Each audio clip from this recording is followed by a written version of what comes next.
ખેડૂતો માટે ન માત્ર વાતો થવી જોઈએ, એ પછી રાજુ કરપડા ભલે કરતા હોય, એ જયેશ રાદડિયા ભલે કરતા હોય, ખેડૂતો માટે જો કરવાનું હોય ને તો એ કામ સત્તામાં બેઠેલી સરકાર તમારે કરવાનું છે.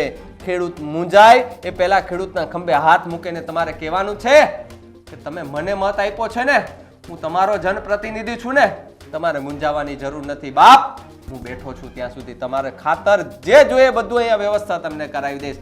એક મત માગવા જવાની જરૂર નહીં પડે, લખી રાખજો ભલા માણસ, એક મત માગવા જવાની જરૂર નહીં પડે. પણ જો તમે કામ નહીં કરો અને માત્ર ચૂંટણી આવશે ત્યારે તમે વાતો કરીને ત્યારે તમે આવા કામ કરશો તો બીજી વાર તમારે મત માગવા પણ આવવા પડશે, ખાતરોની જાહેરાતોય કરવી પડશે.